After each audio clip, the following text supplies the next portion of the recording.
Mulan, The Legend of the Woman Warrior, translated by Fei Lin Wu.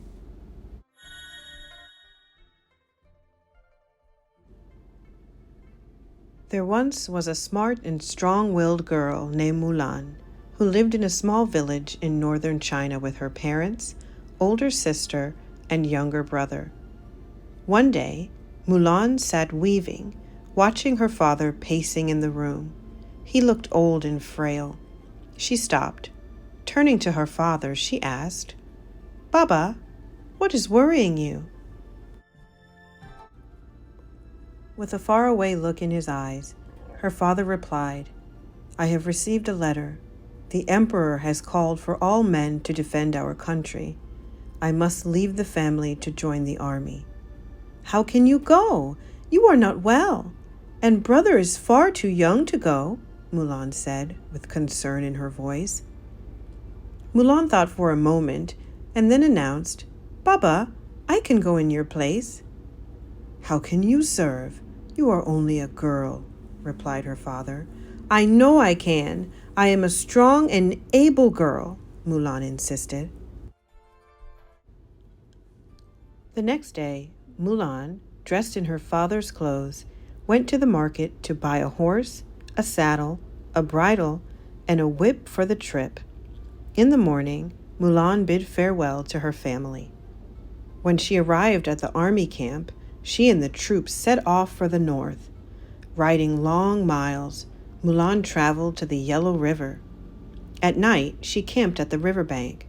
Tired, Mulan dozed off to the sound of running water. She dreamed about her parents calling for her. "Mulan!" She missed her family.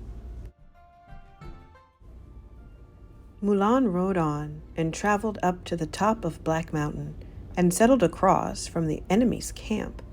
Exhausted, she fell asleep to the distant sound of the neighing horses. Again, Mulan dreamed about her parents calling her name. She missed her family even more, but she knew she was a strong and able girl. She was determined to work hard serving her country to make her family proud. For 12 years, Mulan endured many hardships. She rode over numerous mountain peaks and traveled thousands of miles on tired legs. Often, she stayed awake through freezing nights. Mulan fought in hundreds of battles and led her comrades to many victories.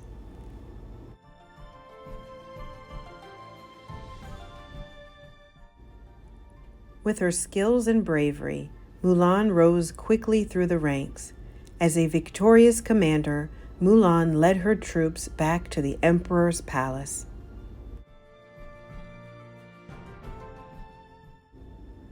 The proud Emperor beckoned the triumphant troops to appear before him. Mulan was awarded with countless pieces of gold and other treasures for her courage and service. The Emperor praised Mulan and appointed her to the high court. The Emperor asked Mulan what she might desire. "Thank you, Emperor. I do not wish for the appointment to the high court. I only want to go back home to my family," Mulan replied. The news of Mulan's return reached her family. To welcome her home, Mulan's parents eagerly waited at the outskirts of the town for her arrival. Her older sister was cheerfully dressing in her best outfit, while her younger brother was busily setting up for a feast. Upon arriving home, Mulan hugged her family. She was happy to see them. She went to her room.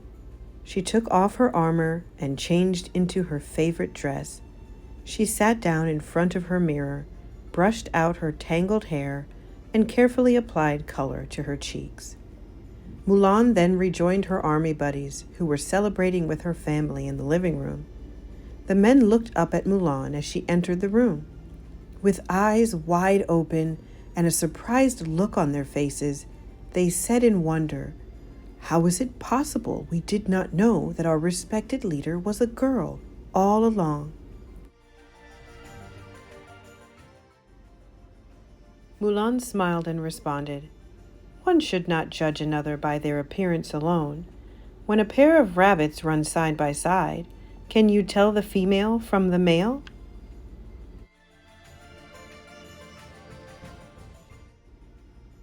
Mulan continued, "A woman can fight any battle. Now I am happy once again to be just me, Mulan, a strong and able woman."